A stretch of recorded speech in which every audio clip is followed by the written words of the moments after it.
Greetings friends, it's me Wayman. Welcome to Religion Think. This is a video response going out to Deist Challenge Part 2. And I'm jumping in on this because I'd like to think I'm pretty good friends with John and Jordan. And this is a response to the Edge 012. And he has some questions that he's posing. Nature sermons. How far do you take it? Are we different from animals? He says he watches National Geographic. I would encourage him to turn on a show of cops, and you would see, if you watched both shows side by side, both humans and animals acting almost alike. And becoming conscious of our decisions and of who we are is what religion tries to do.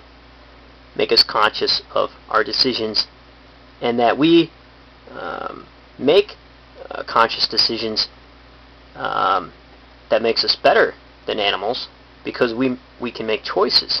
It's when we fail to do that, it's when we act on our animal instinct, which ties in with what, I hate to say it, but Paul's idea of original sin, and maybe the sin nature and whatnot. So maybe that's what religion is trying to do. And religion is just one way of doing that. There are a host of other ways of controlling that. As far as the standpoint talking about without John 14:6 verse, I find it inconsistent to be a student of Christ considering all the claims of his. Well, this is the thing. Once you know the history behind John, where he comes from, and once you actually read the words of Christ, earlier stuff, so like in Mark, you see the difference. Mark 10:22, it's totally different from the ideas of John. There, Jesus is point blankly asked point blank, what must I do to inherit eternal life?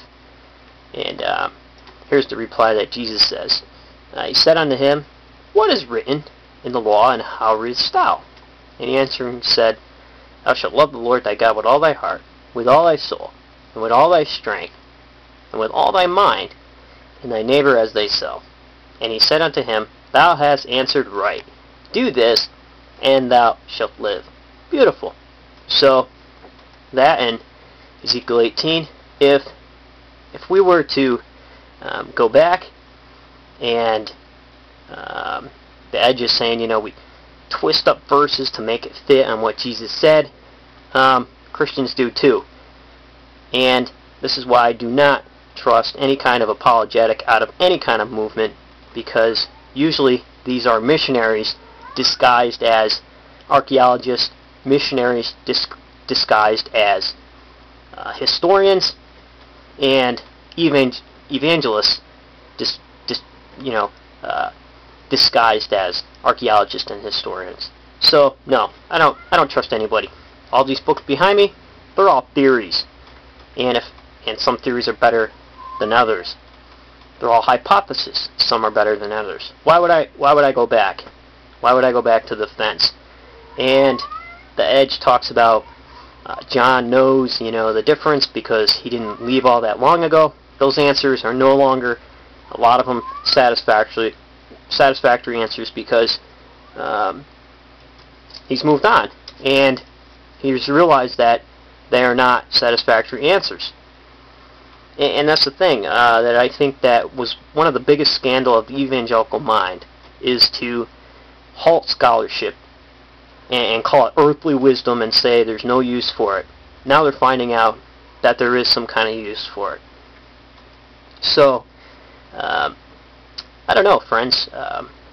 It just seems to me that a lot of people are hemming themselves into different fences, but I'm having a wonderful time bounding through the open pastures, eating the yummy grass, and you all can stay behind the fences. I'll come by and visit for a while, and I'm not going to stay. But the thing is, religion is kind of like a sandwich. I got a bunch of sandwiches in front of me. I pull off what I want, and then mix and match, and then make a one big yummy sub. So right now I'm lactose intolerant to Paul, so I take off the cheese. I don't like the lettuce of John. Take that off.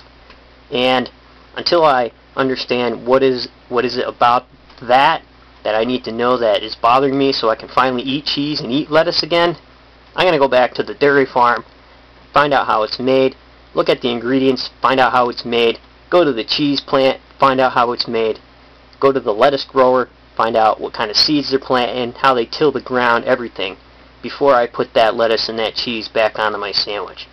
And that's how I would encourage everybody to investigate everything, because I'm not just going to eat a sandwich that somebody hands to me and just tells me it's good, because one bite out of it, you'll know the difference very quickly. Take care, friends, and remember, if everybody's thinking alike, then somebody isn't thinking.